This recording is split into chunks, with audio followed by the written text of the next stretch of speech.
الكاهرين ولعنة الله على أعدائهم وقاتلهم وآخره حقوقا أجمعين. إنما يريد الله ليذهب عنكم الرجس أهل البيت ويطهركم تطهيرا.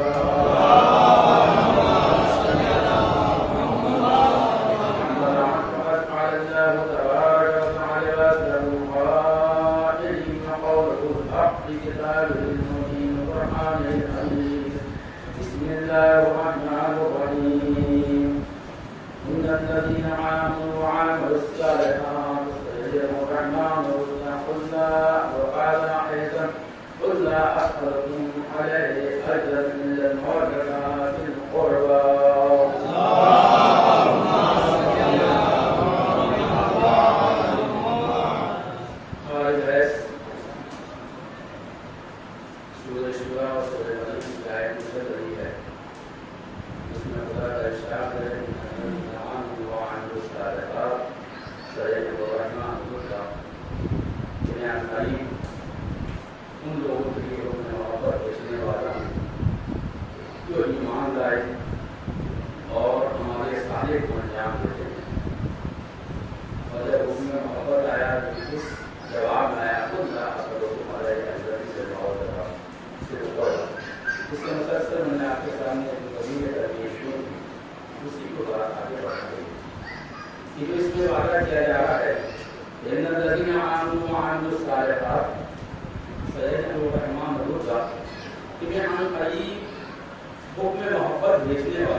چونکہ ہم قادر مطلق نہیں ہیں، وہ خالق کائنات قادر مطلق ہے. ہے وہ وعدے کو وفا کرتے رہے گا.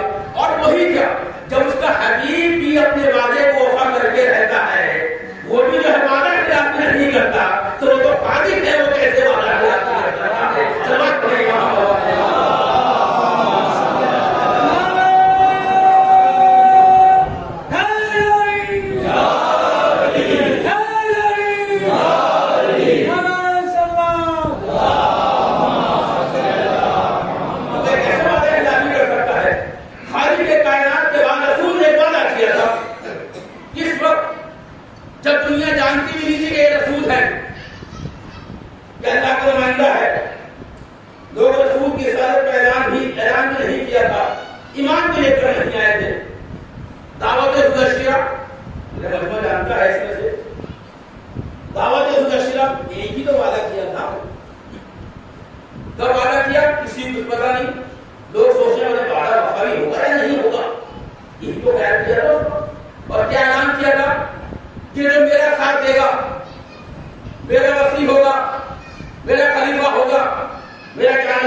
تقریر کرنا،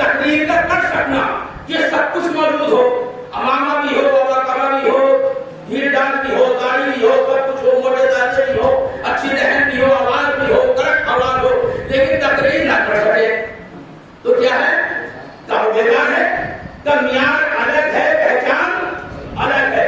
اب خالق کائنات جو پہچان نہیں بیان کری ہے بلکہ معیار بیان کر رہا تھا کہ جب اس معیار پہ جو اترے گا اس کے لیے حکم محبت ہم بھیجیں گے۔ اب یہ نہلے پہ جہلا ہے یا سعودیہ جو ہے، آپ یہ نہلے پہ جہلا کہیں کہ جو ہے ایمان والے بھی وہی ہیں، عمل صالح بھی وہی ہیں، اقربا بھی وہی ہیں، کا دلیل کیا ہے ایمان والے وہی ہیں، کا رسول نے اعلان کرا ہے اس کے جوہا لیا جو بغیر وہی کے بولتا ہی نہیں ہے کہ کل ایمان کل کفر کے مقابلے میں جا رہا ہے۔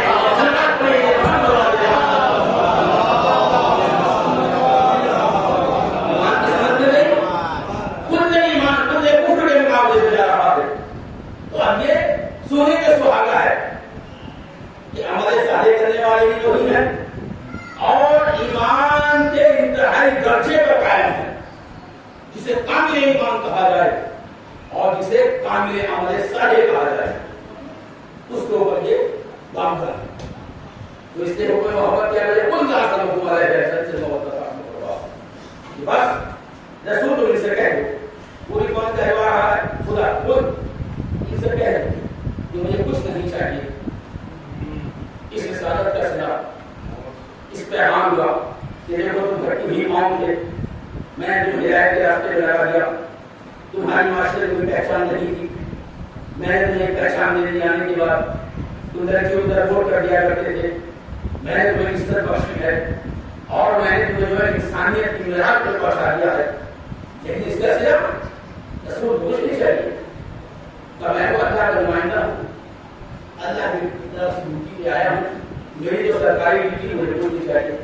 لیکن جتنے بھی نبی آئے سب یہی کہتے ہیں کہ ہمیں کچھ نہیں چاہیے، ہمیں کچھ نہیں چاہیے، ہمیں کچھ نہیں چاہیے۔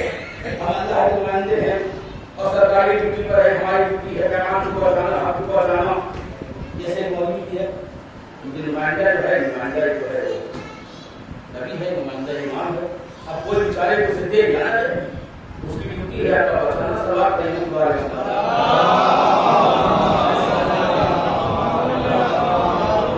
لیکن رسول کو خدا نبوت کو دے رہا ہے کہ رسول کہہ دو کہ خود داخل ہوں کہ مجھے چاہیے کچھ نہیں، لیکن کیا ان دن بہت زیادہ ہوگا وہ عزت کا صلہ میرے قرار داروں سے محبت ہو۔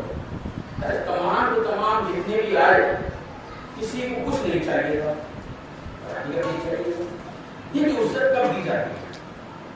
جب کام مکمل ہو جائے، آپ نے کوئی کام کرائیں اور کام مکمل ہو گیا تو آپ کا عزت دے دے، کام مکمل ہونے کے بعد کوئی مخصوص بندے شام تک کے لیے آیا، وہ 4 بجے کام چھوڑ کے بھاگ جائے اور وہ کیسا ہو جائے میرے پیسے دو، تو آپ پیسے دیں گے اسے کہ یہ کام کر رہے کام کیا کرو۔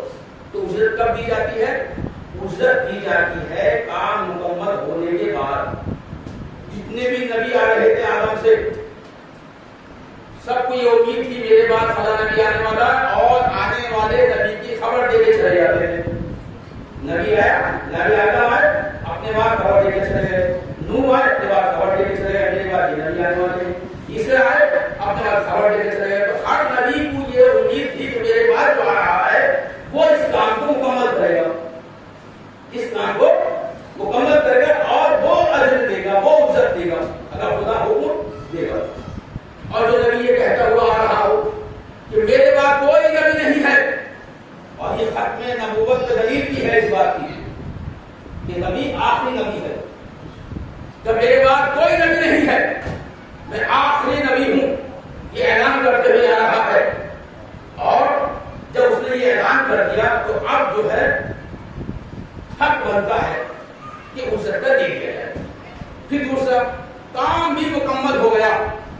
میں نے کل کیا ہے، آپ کو بیان کیا تھا، کیا کہا، ماں انزل الیک من ربک یا ایھا الرسول بلغ، میں نے کل بیان کرا کہ انتظار کرایا جا رہا ہے، ان سے پہنچا دو جو تمہیں نازل کیا جا چکا ہے۔ پر جب یہ کام مکمل ہو گیا اور اب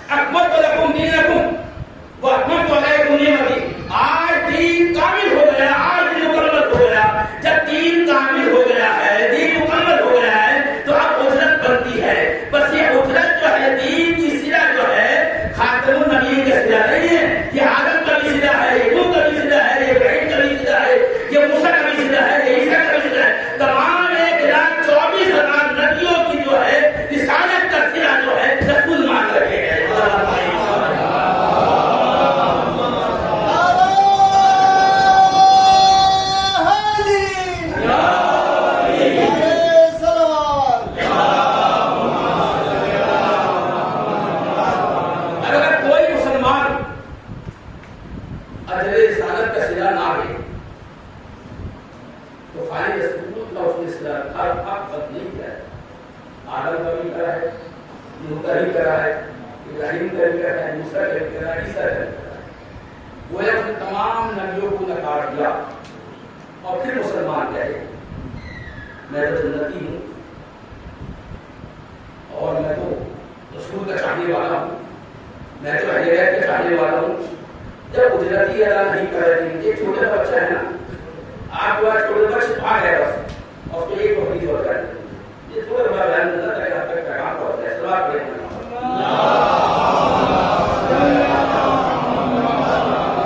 ایک چھوٹا سا بچہ ہے نا, تو وہ بھی جانتا ہے, وہ آنے کے بعد کیسے مانگتا ہے باپ سے, چچا سے, بھائی سے, پیسے دو, تو پیسے کیا کرے گا, تو پیسے کرے گا, پیسے کھائے گا, وہ پیسے دے کر وہ چیز خرید کے لائے گا کھانے کے لیے, اپنی ٹرافی خریدے گا, جو بھی خریدنا ہے جو بھی شوق. چھوٹا سا بچہ ہے, اسے شعور بھی نہیں, کپڑے پہننے کا اسے طریقہ بھی نہیں, اسے ڈھنگ بھی نہیں ہے, اسے یہ نہیں پتا کہ صاحب اگر سامنے والا آ جائے مجھے کیسے کھڑا ہونا چاہیے, مجھے کیسے بیٹھنا چاہیے, مجھے ننگے نہیں جانا چاہیے. اتنا شعور اسے نہیں ہے کہ ننگے گھوم رہا ہے باہر, اسے پتہ ہی نہیں ہے, عقل ہی نہیں ہے, عقل اس کی مکمل نہیں ہوئی. لیکن اسے بھی پتا ہے کہ جو میں پیسے دے رہا ہوں اور مجھے چیز چاہیے, کھانے نہیں پیسے اسے, اس کے بدلے میں کیا دے کر آئے گا, اس دکاندار کو دے کر آئے گا, چیز دے کر آئے گا. تو اسے پتا ہے کہ جب تک میں دکاندار کو اسے قیمت ادا نہیں کروں گا تو چیز نہیں دے سکتا ہوں. کیا مسلمان تو بے عقل بچے سے ہی گیا ہے جو یہ سمجھتا ہے کہ میں قیمت دے کر میں اجرت کے لیے چیز نہیں لی جا سکتی ہے, وہ مسلمان اجرت ادا نہیں کر رہا ہے. سلام پڑھے یہاں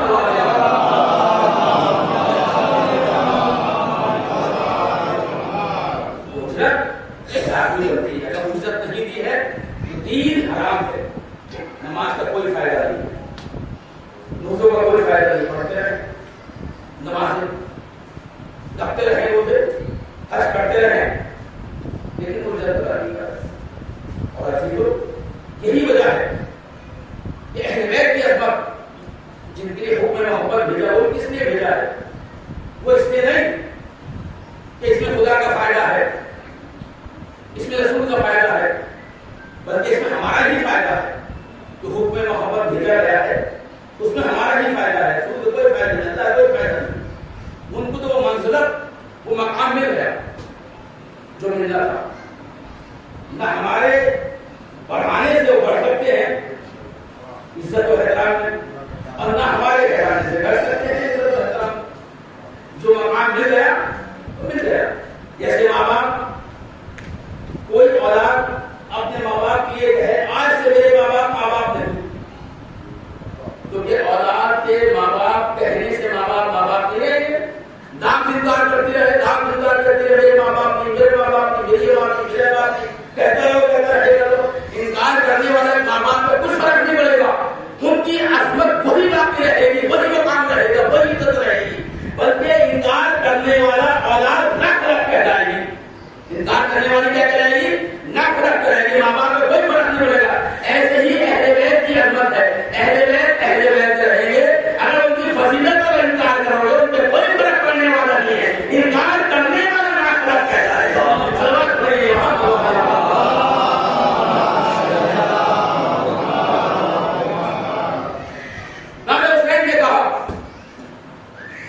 جو مجھ سے محبت کرے گا اور میرے درد میں, میرے غم میں روئے گا, اس کو بھی درد کا احساس ہوگا. تو میں اس بات کی ضمانت دیتا ہوں, میں نے کہا ایک حدیث روز پڑھوں گا انشاءاللہ, اسی کے ساتھ موضوع یہی ہے. تو میں اس کی ضمانت دیتا ہوں کہ جب سب اس کا ساتھ چھوڑ کے چلے جائیں گے, تمام امام حسین خصوصی ضمانت دی ہے. جیسے میں نے آپ کو بیان کیا تھا کہ ظاہر حسین کی عظمت 50 گروہ کی ضمانت کرا دے گا اور جنت میں داخل کر دے گا. ان کے اعمال ہوں یا نہیں ہوں, کرائے نیکیوں کے بغیر اعمال کے ہاتھ پکڑے ایسے چلے جائے. امام حسین نے اسپیشل کیا کہ میں اس وقت اس کا ساتھ دوں گا جب دنیا اسے چھوڑ چکے گی, اور جیسی اس کی آنکھ بند ہوگی دنیا میں فائدہ ہوگا, اور جب جیسی اس کی آنکھ بند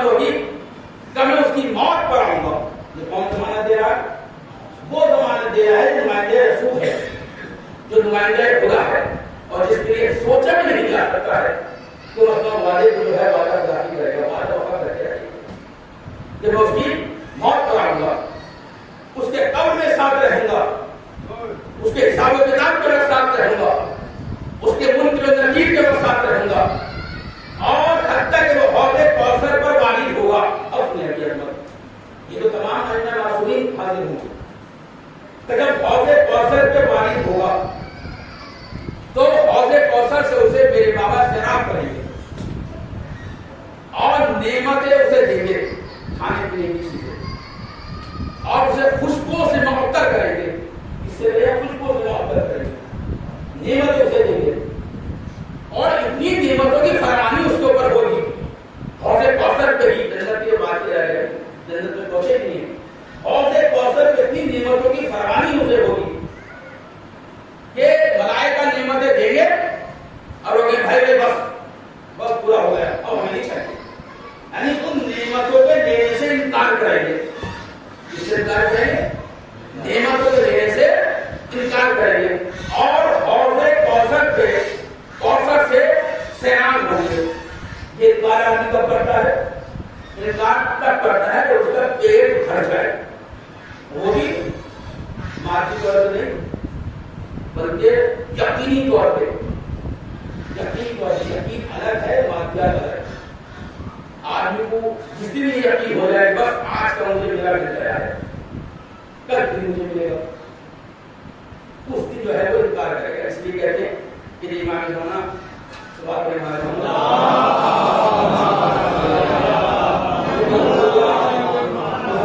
زمین خزانوں کو کر دیں گے، خزانے باہر نکل کے آ جائیں گے، اور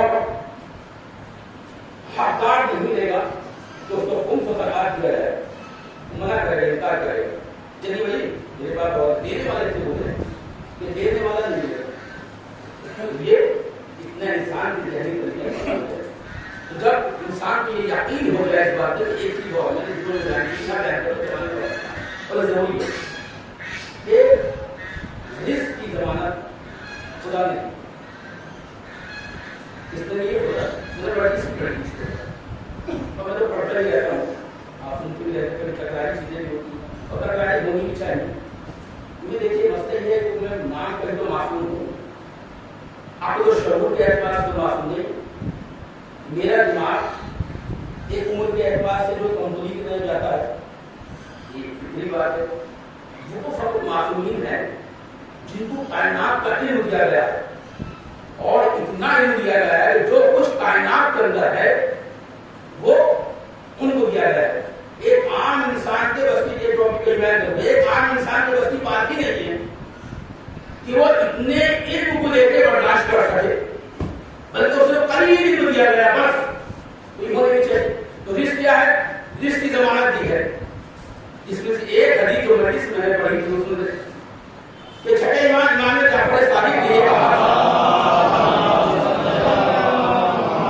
کہ مجھے یقین ہے اور مجھے علم ہے اس بات کا کہ میرا رزق میرا خیر نہیں کھا سکتا، میں اللہ کی ذات سے مطمئن ہوں۔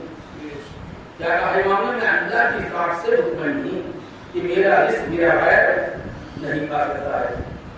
اور وہ ادھر آیت کیا تھی؟ آیت یہ ہے کہ الرزق منی، حدیث مسلم جو یہ آیت کی حدیث مسلم ہے، الرزق منی الشکر منکم، یہ رزق میرے ذمہ ہے۔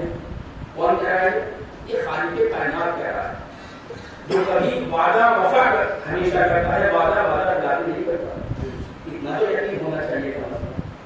وہ کہہ رہا ہے کہ رزق کی ذمہ داری میری ہے اور شکر کی ذمہ داری تمہاری ہے۔ ایک کام اس نے اپنے ذمہ رکھا ہے، ایک کام ہمارے ذمہ دیا ہے۔ ہمارا کام ہے شکر کر دینا خالق کائنات کی بارگاہ میں، جس کا پہنچانا اس کا کام ہے۔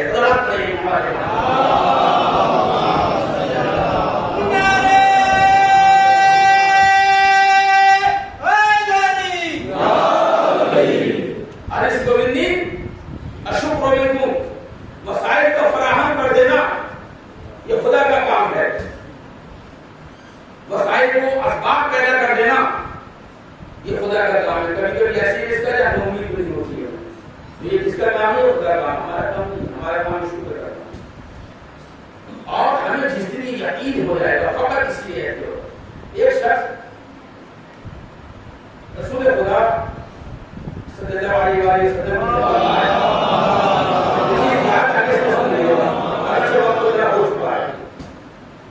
کہ اس نے کہا اونٹ پر سوار ہو کر آیا.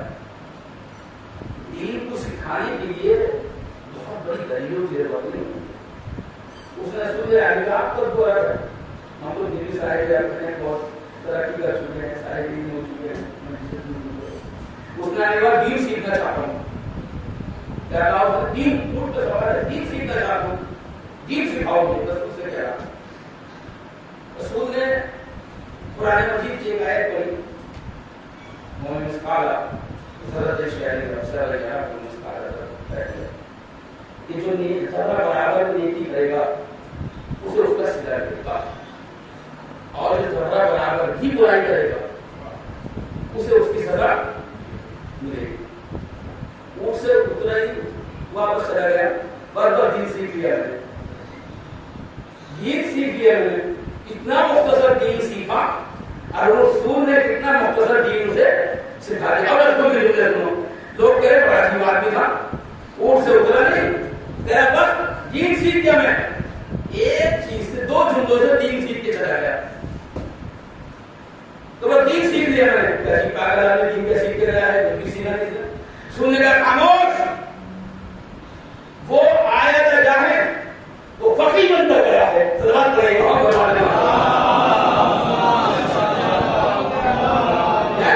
فقی بن کر گیا. فقی رسول کہہ رہا ہے کوئی عام آدمی نہیں کہہ رہا. فقی بن کر گیا. چپ رہو. تو بہت زیادہ تحقیق کی ضرورت نہیں ہوتی. اگر آپ ہدایت کرنا چاہیں اور ہمارے کو یقین ہو اس سے یقین ہو گیا بات پر اس طرح برابر برائی کروں میں اگر تو اس کی مجھے سزا ملے اور ذرا بات نیکی کروں اس کی مجھے یہ ہے یقین کی منزل. جس نے یقین مجھے خود پر میں نے ایک مثال پیش کی بنا رہا ہوں. اگر سے خود کے جو نماز پڑھنے آتے ہیں وہ سن چکے ہیں اور کئی مرتبہ سنی ہوگی میں کس میں شاید نہیں میں کہا تھا. تو اب مولانا رومی کی مثال ہے کہ عالم دین کو مختصر کر دوں گا مولانا دین کر رہا ہے. تو آپ عالم دین کے پاس آئے عالم دین ہم عالم دین کو وہ سمجھتے ہیں کہ بس خدا سے سچائی نزدیک یہی ہے. اعمال کے اعتبار سے بھی کردار کے اعتبار سے بھی اخلاق کے اعتبار سے بھی تقوی کے اعتبار سے بھی نمازوں کے اعتبار سے بھی اور دین اس کے پاس مکمل ہے. چاہے اندر کھانے چاہے ایسا وہ ہونا بھی اس کے یہی چاہیے کہ وہ دونوں کا احترام ظاہر کرنا چاہیے. آج آنے بات کہہ رہا نماز پڑھتا ہے پیچھے تو اور یہ اپنی طور سے اس کے پیچھے نماز پڑھ رہا ہے تو نماز تو عالم سمجھ کے پڑھ رہا ہے متقی سمجھ کے پڑھ رہا ہے عالم سمجھ کے پڑھ رہا ہے. تو جب عالم صاحب علم سمجھ کے نماز پڑھ رہا ہے اسے یقین ہے. نماز پڑھتے پڑھتے جب کئی سال ہو گئے اس نے کہا مولوی جی ایک بات میں کہنا چاہتا ہوں کہ دریا کے اس پار مجھے جانا ہوتا ہے اور یہاں تو چرگاہ ہے گھاٹ کوئی ہوتی نہیں ہمارے یہاں. مجھے اس پار جانا پڑتا ہے جو وہاں گھاس ہے جنگل ہے سب کچھ حیوان ہے تاکہ میں جو وہاں جاؤں ایک دریا پار کرنا پڑتا ہے. ایسی دعا مجھے وہ بتا دو تاکہ میں دریا پار کر دوں. اور جب بار بار کہے جا رہا ہے کیسے کر ہوتا ہے بہت سارے بار آتے ہیں پر ایسا کر دو ایسا کر دو ایسا کر دو کہ کل سے جو ہے دماغ میں ذہن بچ جائے. بس ایسا کر دو ایسا کر دو ایسا کر دو کہ کل سے جو بھی جتنی بھی پریشانیاں ہیں نا کل حل ہو جائیں ساری. ارے بھیا یہ فارمولہ ہمارے پاس ہوتا سب سے زیادہ خود ہم لوگ ہمارے دیتے ہیں. صلوات پڑھیں گے محمد والے. تو ہم کو پولیس کی مشکلیں پریشان ہے معاملے کو مشکل آتی ہے آتی ہے وہی پریشانیوں میں گرتا مشکلات میں گرتا. اگر یہ فارمولہ یہ ٹوٹتا اس کے پاس ہو تو کمالی بھی کیا ہے. لیکن نہیں چلیے کہاں کا ایسی چیز بتاؤ ایسی چیز بتاؤ مجھے چلا جا بسم اللہ پڑھ کے دریا پار کرنا چلا گیا. روز سب جاتا اور تحمد بچھاتا بکری کو اس پہ سوار چڑھتا خود بھی سوار کرتا دریا پار کر لیتا. بچوں نے کہا کیسے پیسے بچ رہے دعانے یہ لوگ آئے دعانے بچے نہیں بچوں کو کام نہیں ملے بڑے پیسے لائے ہو بڑی چیزیں لاتے ہو گھر تو حکم ہے نا گھر جاؤ تو کچھ دے کے جاؤ بچوں کے لیے خالی ہاتھ مت جاؤ. لیکن جب ہوگا نہیں چاہے کیا لے کے جائے گا ہوگا کہیں لے کر جائے گا شریعت کے حکم کا پورا رہے گا جب ہوگا اس کے بعد. تو اب جو روز لے کے جانے لگا ہوں اور بچے کچھ بیوی ہو سب کچھ مل رہا کیا بات ہے بڑے کمانے لگے آج تک بس یہ مت پوچھو یہ راز ہے بس میرا یہ مت پوچھ کیا ہے بس کھاتے رہو کماتے رہو. ایک دن وہی مولانا ساتھ مل گئے اس دریا کے اوپر اس پار، وہ بھی گئے کسی کام سے. شام ہو گئی 5-6 بج گئے. مداحوں نے کشتی کو الٹا کر دیا، نہ وہ سواری ہے نہ کچھ ہے.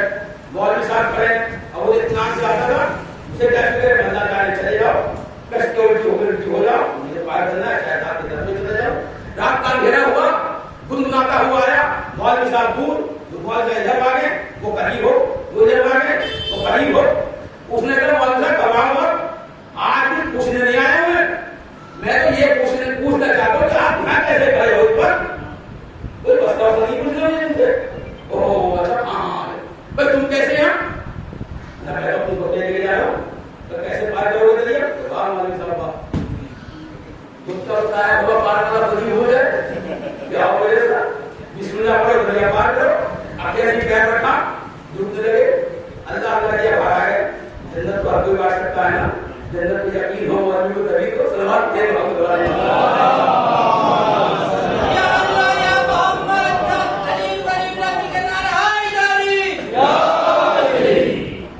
اب جیسی سوال کرنا چاہتا باہر نکل جائیں گے کہ مولوی صاحب آ جاؤ میرے ساتھ.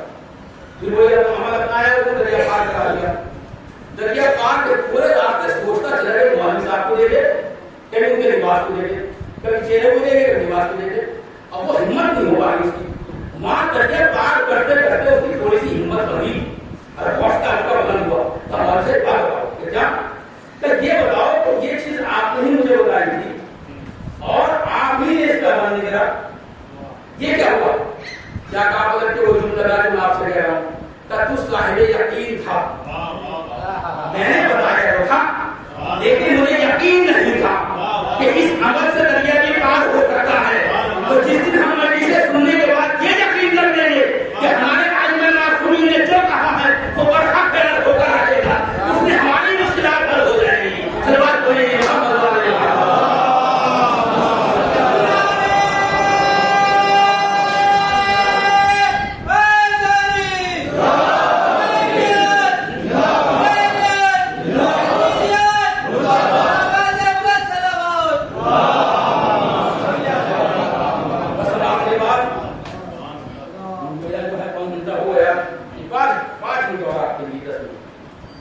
بس رسول نے بھی کہا کہ جو میرے اہل بیت سے محبت کرے گا اسے 7 چیزیں ملیں گی. پہلی چیز موت تو یسوع ملے گی. پہلی چیز موت کے وقت ہم حاضر ہوں گے. اب جمع کیسے آ گئے میزان میں حساب و کتاب کے وقت، صراط پر منتظر نبیر کے وقت ہم حاضر ہوں گے. اور سے کوثر پر یہ رسول ضمانت دے رہا ہے. تو محبت اہل بیت کے سلا اس وقت میں اور ملنا شروع ہوا کہ ہم کہاں ہمیں کوئی نہیں ہوا، یہاں ہمارے گھر کو مدد کر جیسا ہے. اور عزیزوں ایمان خیر کے لیے شاعر مقدس اسلام یعنی کہ حضرت محمد مصطفیٰ